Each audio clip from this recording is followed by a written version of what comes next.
ఎయిర్పోర్ట్లు, అదేవిధంగా high speed economic corridors, fast track options చాలా ఉన్నాయి. ఇవన్నీ ఆప్షన్స్ ఉండగా బుల్లెట్ ట్రైన్ రావాల్సిన ఆంతర్యం ఏంటి? చాలా వండర్స్ ఉన్నాయి ఈ ప్రాజెక్ట్ లో. బుల్లెట్ ట్రైన్ కి సంబంధించి ముంబై అహ్మదాబాద్ ని ఎందుకు చూస్ చేస్తున్నారు? ఇంజనీరింగ్ మార్వెల్ గా చెప్పొచ్చు అనమాట ఈ అండర్ గ్రౌండ్ స్టేషన్ అనేది.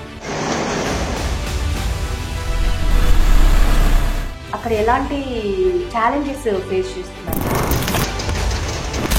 దుమ్ము ధూళి అనేవి చేరకుండా ఎలాంటి జాగ్రత్తలు తీసుకుంటున్నారు? యాంటీ స్మోక్ గన్స్ వాడుతున్నాం. ఈ స్పీడ్ కి నంబర్ అంటూ ఏదైనా ఉందా? ఇందులో ఏమైనా మళ్ళీ స్పెషల్ టెక్నాలజీ యూజ్ చేస్తారు? పరవర వేగంతో ఇది వెళ్తుంది అనమాట. ఇంకేమైనా అడ్వాన్స్డ్ మెషినరీ ఉందా? 90,000 మంది ఉద్యోగాలు ఈ ప్రాజెక్ట్ నిర్మాణంలోనే ఇస్తున్నారు. ఇది మెయిన్ ఎక్కడ చేయలేదు మన దేశం. Hi, hello, welcome to MER.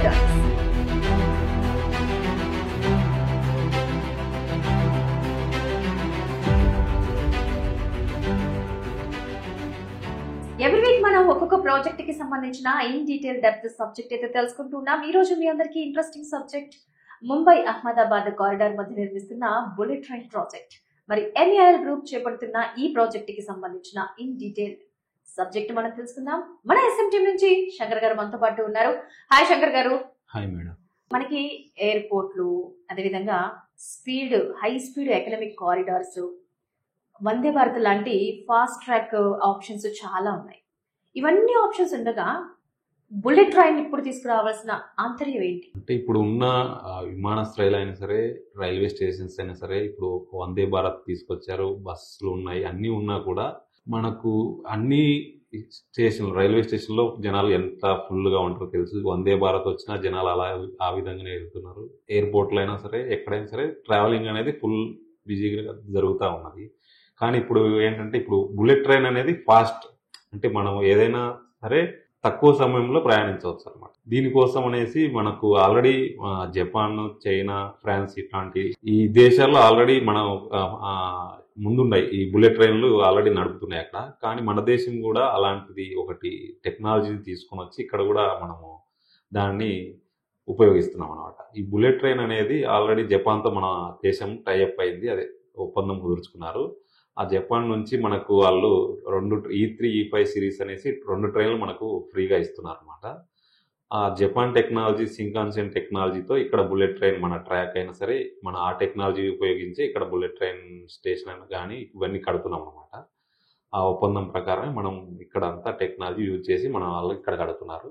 ఈ బుల్లెట్ ట్రైన్ అనేది మన తక్కువ సమయంలో మన ప్రయాణ గమ్యాన్ని చేరుకోవడానికి ఎవరికైనా ఇంట్రెస్ట్, ఇప్పుడు ఉండే జనాలకు ఫాస్ట్గా వెళ్ళిపోవాలంటే దీన్ని ఉపయోగిస్తారు.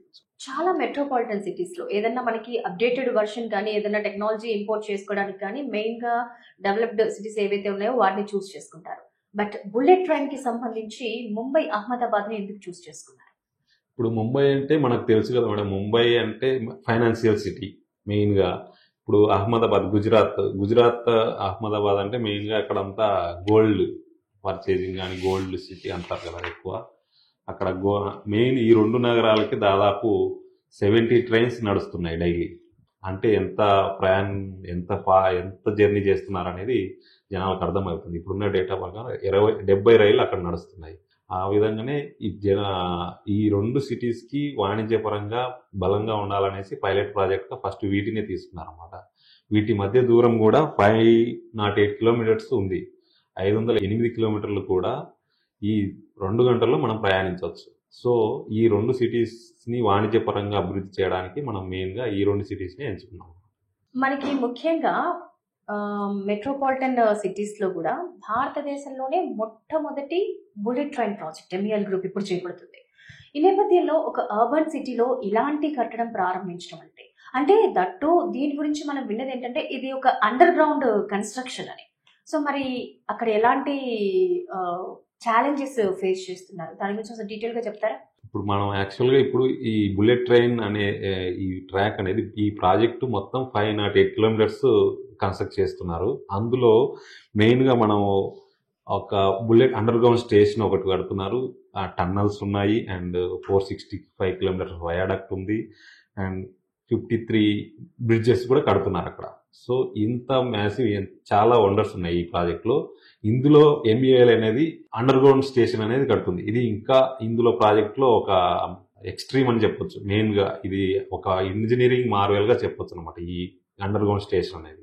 ఈ అండర్ గ్రౌండ్ స్టేషన్ అనేది ఎంఈఎల్కి రావడం అనేది ఒక మైల్ స్టోన్ అని చెప్పొచ్చు, అండ్ గర్వకారణం కూడా అని చెప్పుకోవచ్చు. మనము 32 మీటర్ల కింద ఈ స్టేషన్ ను కడుతున్నాము. ఈ 32 మీటర్లు అంటే దాదాపు ఒక 10 అంతస్తుల హైట్ ఉంటుంది. ఈ మెయిన్గా ఇందులో అండర్ గ్రౌండ్ స్టేషన్లో మనం కన్స్ట్రక్ట్ చేసేది ఏంటంటే 6 ప్రత్యేక హై స్పీడ్ ప్లాట్ఫామ్స్. అంటే మనం 6 ప్లాట్ఫామ్స్ ఇందులో కన్స్ట్రక్ట్ చేస్తాము. అందులో 415 మీటర్స్ పొడవు ఉంటుంది ఒక్కొక్క ప్లాట్ఫామ్. ఇది ఈ ప్లాట్ఫామ్ వచ్చేసి 16 కోచ్ బుల్లెట్ ట్రైన్ పట్టే విధంగా ఇది డిజైన్ చేశారనమాట. ఈ మొత్తం అండర్ గ్రౌండ్ స్టేషన్ అనేది ఎయిర్పోర్ట్ తరహాలో డిజైన్ చేశారు. అండ్ ఇంటిగ్రేటెడ్ కనెక్టివిటీ కూడా మనకు ఇక్కడ మన మెట్రో స్టేషన్స్ కానీ బయట నుంచి కనెక్టివిటీ అనేది మొత్తం అంతా మన వాళ్ళు సెట్ చేస్తున్నారు. అందులో స్మార్ట్ పార్కింగ్ ఒకటి ఉంది, కన్వెన్షన్ సెంటర్ లింక్స్ ఉన్నాయి. ఈ స్టేషన్ మామూలుగా ఇది నెక్స్ట్ భవిష్యత్తులో ముంబై ట్రాన్స్పోర్ట్ గేట్వేగా మారుతుంది ఈ స్టేషన్ అనేది.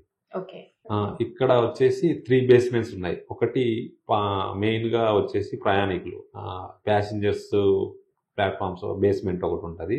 సెకండ్ వచ్చేసి కాన్కోర్ అంటారు మామూలుగా టికెటింగ్, ప్యాసింజర్ టికెట్స్ ఇవన్నీ ఇవ్వడానికి వాటికి ఒకటి. నెక్స్ట్ B3 బేస్మెంట్ వచ్చేసి పార్కింగ్ మెయిన్గా ఈ విధంగా దీన్ని డిజైన్ చేశారు. ముంబై అనేది చాలా బిజియెస్ట్ సిటీ.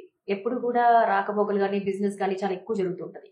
మీరు అన్నట్టుగా ఇది ఒక అండర్ గ్రౌండ్ కన్స్ట్రక్షన్ అన్నప్పుడు ఇంత బిజియెస్ట్ సిటీ మధ్యలో దీన్ని కన్స్ట్రక్ట్ చేస్తున్నారు. అలాంటప్పుడు దుమ్ము ధూళి అనేవి చేరకుండా ఎలాంటి జాగ్రత్తలు తీసుకుంటున్నారు అక్కడ? మీరు అన్నట్టు ఇక్కడ అండర్ గ్రౌండ్ స్టేషన్ ఇది ఒక బిజియెస్ట్ సిటీలో కడుతున్నాం మనం. ఇది అసలు ఇలాంటి బిజియెస్ట్ మధ్యలో సిటీ మధ్యలో కట్టడం అనేది అసలు చాలా కష్టమైన పని. అది కూడా అక్కడ మనము డిగ్గింగ్ అంటే మామూలుగా తవ్వడానికి ఏది చేసినా ఏ ప్రాజెక్ట్ మనం ఆ సిటీ సెంటర్లో తవ్వితే దుమ్ము ధూళి అనేది ఎక్కువ వస్తుంది. కానీ అది కంట్రోల్ చేయడానికి మనం ఏం చేస్తున్నాం అంటే యాంటీ స్మోక్ గన్స్ వాడుతున్నాం. ఈ యాంటీ స్మోక్ గన్స్ ఏంటంటే స్పీడ్గా స్ప్రింకర్లు స్ప్రే చేయడం వల్ల ఆ దుమ్ము అనేది బయటికి స్ప్రెడ్ కాకుండా అక్కడే ఉంటుంది, అక్కడ కింద పడిపోతుంది అనమాట. ఇది బయటికి మన జనాలకి ఎవరికి ఇబ్బంది కలగదనమాట ఈ యాంటీ స్మోక్ గన్స్ వాడడం వలన. సో అక్కడ మనం ఆ సేఫ్టీ మెజర్ అయితే అక్కడ వాడుతున్నాం. యాంటీ స్మోక్ గన్ ఒకటే కాకుండా అసలు ఏదైనా టెక్నికల్ గా అడ్వాన్స్డ్ గా ఉన్న మెషినరీ అంతా కూడా ఎంఈఐలో ఎప్పుడు చూస్తూ ఉంటాం. సో ఇక్కడ ఓన్లీ యాంటీ స్మోక్ కాకుండా ఇంకేమైనా అడ్వాన్స్డ్ మెషినరీ ఉందా? మొత్తం అండర్ గ్రౌండ్ స్టేషన్ అనేది మనం వాడుతున్నాం, అన్ని మొత్తం ఫుల్ టెక్నాలజీ ఇక్కడ వాడుతున్నాము. అండ్ ఇక్కడ ఒకటి వచ్చేసి టవర్ క్రేన్ అనేది ఒకటి వాడుతున్నాం. ఇది వచ్చేసి దీని కెపాసిటీ 40 టన్స్ అనమాట. మొత్తం కింది అండర్ గ్రౌండ్ మనం 32 మీటర్స్ అండర్ గ్రౌండ్ వరకు ఈ ట్రైన్ ద్వారానే మనము లిఫ్ట్ చేయడం కానీ సామాగ్రి ఏదైనా మనం మిషనరీ అండర్ గ్రౌండ్ మనకు కన్స్ట్రక్షన్ కావాల్సిన సామాగ్రిని అన్నిటినీ కిందికి తీసుకోవడం కానీ తీసుకురావడం కానీ వీటిని 360 డిగ్రీస్లో డిజైన్ చేశారు. ఈ క్రేన్ అనేది దాదాపు 40 టన్స్ బరువును ఇది మోస్తుంది. అంటే దాదాపు 2 పెద్ద లారీ లోడ్లు అనమాట. దీని అంత వెయిట్ని ఇది తీసుకొస్తుంది అనమాట. ఇక్కడ ఇంకొకటి సర్ఫేస్ మైనర్. మనం మెయిన్గా చెప్పుకోవాలనుకునేది సర్ఫేస్ మైనర్ అనేది ఒక మిస్టరీ వాడుతున్నాం. ఇది రష్యా నుంచి మనం ఇంపోర్ట్ చేసుకున్నాము. ఇక్కడ మనం డిగ్గింగ్ అంటే మనం ఎక్కువ బ్లాస్టింగ్ ఇలాంటివి మనం వాడము అనమాట. సర్ఫేస్ మైనర్ ఒక చిన్నపాటి బుల్డోజర్ లాగా కనిపిస్తుంది. మెషిన్ ఇది 1 గంట 1.5 కిలోమీటర్ మాత్రమే నడుస్తుంది, ఆ విధంగా ఉంటుంది. దీనికి అడుగు భాగంలో రౌండ్గా ఒక కట్టర్ ఉంటుంది అనమాట. దాన్ని రాయిని కట్ చేస్తుంది స్లోగా. ఆ విధంగా మనం డిగ్గింగ్ చేస్తూ తర్వాత మనము వేస్టేజ్ అంతా బయటికి తీసుకొస్తాం అన్నమాట. దాన్ని ఆ సర్ఫేస్ మైనర్ అని వాడుకొని మనము మొత్తం దాదాపు ఎక్స్వేషన్ అనేది చేసామన్నమాట. సో అక్కడ ఇది దీని వలన అనేది సౌండ్ పొల్యూషన్ వీటన్నిటికీ తగ్గిస్తుంది అనమాట. సో సిటీ సెంటర్లో కాబట్టి మనకు బ్లాస్టింగ్ వీటికన్నిటికి పర్మిషన్లు ఏమి ఉండవు కాబట్టి ఈ మిషన్ తీసుకొచ్చి ఇక్కడ మనం ఎక్స్వేషన్ అనేది మెయిన్గా చేసామన్నమాట. ఇది మెయిన్ ఎక్కడ చేయలేదు, మనం చేసాం మన ప్రాజెక్ట్. ఓకే. సో మెయిన్ గా ఇక్కడ యూజ్ చేస్తున్న కాంక్రీట్, స్పెషల్ కాంక్రీట్ యూజ్ చేస్తున్నారన్నారు. అసలు దాని ప్రత్యేకత ఏంటి? ఇక్కడ ఇంకొకటి ప్రత్యేకత ఏంటంటే కూడా ఒక బ్లూమ్ ప్లేసర్ కూడా తీసుకొచ్చాము ఇక్కడికి మనము కొత్తగా. 62 మీటర్ బ్లూమ్ ప్లేసర్ అనమాట. దీని వలన ఏంటంటే మనకున్న ప్లేస్ అనేది తక్కువ ప్లేస్ ఉంటుంది. ఈ ప్లేస్ లో మనము వేరే బయట నుంచి కాంక్రీట్ తీసుకురావాలన్నా కొద్దిగా ఎక్కువ మెషినరీ కావాలి. ఈ బూమ్ ప్లేసర్ ఏంటంటే కిందికి పైనుంచి డైరెక్ట్ కిందికి మనకు ఎక్కడ కావాలో అక్కడికి ప్లేస్ తీసుకొని కాంక్రీట్ నిర్విరామంగా అంటే స్టాప్ లేకుండా మనం తీసుకోవచ్చు. అదే మళ్ళీ ఇది లేకపోతే ఏంటంటే మళ్ళీ కిందికి వెళ్ళి మిస్టరీ ద్వారా పోర్ చేయడం చాలా కష్టం అనమాట. దానికి టైం పడుతుంది, మళ్ళీ ఎక్కువ కాస్ట్ ఎఫెక్ట్. దీనివల్ల మనకి ఏంటంటే టైం కన్జంప్షన్ తక్కువ, ప్లేస్ తక్కువ, తొందరగా పని అయిపోతుంది. సో ఇది కూడా మనం one of the India's best boom pleasure అని చెప్పొచ్చు. ఇక్కడ వచ్చేసి 3 బ్యాచింగ్ ప్లాంట్లు మనం కట్టాము అనమాట. ఒక్కొక్కటి 120 క్యూబిక్ మీటర్ పర్ అవర్ కెపాసిటీతో ఒక్కొక్క బ్యాచింగ్ ప్లాంట్ మనం కన్స్ట్రక్ట్ చేసాము. మన సైట్లోనే 3 బ్యాచింగ్ ప్లాంట్లు ఉన్నాయి. అందులో మనము కాంక్రీట్ అనేది 2 గ్రేడ్స్లో ఉంటుంది అనమాట. కాంక్రీట్ ఒకటి M60, ఒకటి M80 అని 2 కాంక్రీట్ గ్రేడ్లను మనం వాడుతున్నాము. M60 వచ్చేసి బేస్ స్లాబ్కి వాడతాము, M60 వచ్చేసి బేస్ స్లాబ్కి వాడతాము, అండ్ M80 వచ్చేసి కాలమ్స్కి వాడతాము. ఇక్కడ ఏంటంటే ప్రత్యేకత, ఈ బ్యాచింగ్ ప్లాంట్లో ఐస్ ప్లాంట్, చిల్లర్ ప్లాంట్ ఏంటంటే కంట్రోలింగ్ ద టెంపరేచర్ ఆఫ్ కాంక్రీట్ని టెంపరేచర్ని కంట్రోల్ చేస్తాయి అనమాట 18 to 20 degree సెంటిగ్రేడ్లో.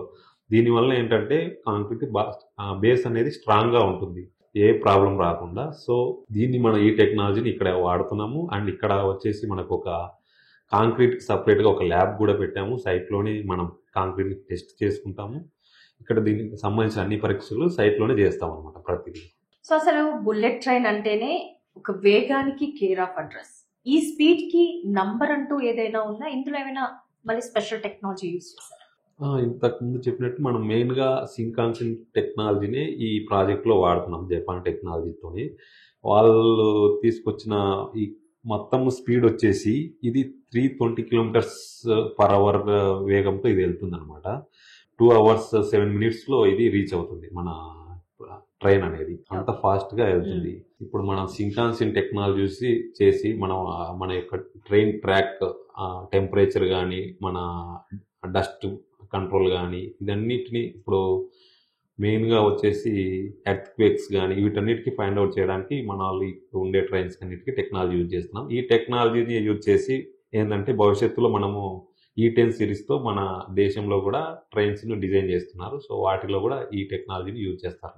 So safety wise గా కూడా చాలా కేర్స్ తీసుకుంటారు. అట్ ద సేమ్ టైం మనకి ఏదైనా ప్రాజెక్ట్ స్టార్ట్ అయింది అని అంటే అక్కడ ఉపాధికి సంబంధించి చాలా మందికి అవకాశం ఉంటుంది. సో ఇక్కడ అలాంటి అవకాశం ఎంతో వరకు ఉంది? ఎక్కడైనా ప్రాజెక్టు స్టార్ట్ చేస్తే ఉపాధి అనేది కంపల్సరీ ఉంటుంది. ఇక్కడ ఏంటంటే ఈ ప్రాజెక్టు స్టార్ట్ చేస్తే దాదాపు 90,000 మంది ఉద్యోగాలు ఈ ప్రాజెక్ట్ నిర్మాణంలోనే ఇస్తున్నారు అన్నమాట. అంటే డేటా ప్రకారం, మనకున్న డేటా ప్రకారము. ఇక్కడ మళ్ళీ నెక్స్ట్ ఈ ప్రాజెక్ట్ కంప్లీట్ అయిన తర్వాత రైల్వే ఆపరేషన్స్, టికెటింగ్, మెయింటెనెన్స్ వీటన్నిటికి కూడా పర్మనెంట్ జాబ్స్ కూడా వస్తాయి ఫ్యూచర్లో. ఈ టూర్ స్టేషన్స్ ఏంటంటే అక్కడ మనకు ఫేమస్ ప్లేసెస్ ఉన్నాయి కదా, ఈ 12 స్టేషన్స్ అక్కడ ఉన్న ఫేమస్ ఏదైతే ఉందో దానికి తగ్గట్టుగా డిజైన్ చేస్తున్నారు. ఎగ్జాంపుల్ ఏంటంటే సబర్మతి స్టేషన్ ఒకటి ఉంది. అందులో అక్కడ వచ్చేసి మహాత్మా గాంధీ ఆశ్రమం ఎలా ఉందో సబర్మతి ఆశ్రమం, దానికి తగ్గట్టుగా ఆ స్టేషన్ కూడా అలానే డిజైన్ చేస్తున్నారు. సో మిగతా రిమైనింగ్ స్టేషన్స్ కూడా సేమ్ అక్కడ ఏదైతే ఫేమస్ ఉందో దానికి తగ్గట్టుగా స్టేషన్స్ డిజైన్ చేస్తున్నారు అన్నమాట. చాలా డీటెయిల్ గా చెప్పారు బుల్లెట్ ట్రైన్ ప్రాజెక్ట్ కి సంబంధించి. Thank you madam. సో చూసారు కదా, సెకను ముళ్ళతో పాటు వేగంగా పరిగెడుతున్న మనిషి ఆలోచన ధోరణికి తగ్గట్టుగా మన జీవన విధానాన్ని మెరుగుపరిచే విధంగా మరి బుల్లెట్ ట్రైన్ స్పీడ్ ని అందుకునేలాగా MEIL గ్రూప్ చేపడుతున్న ఈ ప్రాజెక్ట్ కంప్లీట్ అయితే కనుక ఎంతమందికి మరి ఉపాధి దొరుకుతుంది, ఎంతమంది వాణిజ్యపరంగా, ఆర్థికంగా ప్రతిదీ మరి ముందుకు సాగడానికి దోహదపడుతుంది. మరి ఇది ఈ ముంబై అహ్మదాబాద్ ప్రాజెక్ట్ లో బుల్లెట్ ట్రైన్ ప్రాజెక్ట్ కి సంబంధించిన డీటెయిల్స్. నెక్స్ట్ వీక్ మరో టాపిక్ తో మళ్ళీ కలుద్దాం. Stay tuned.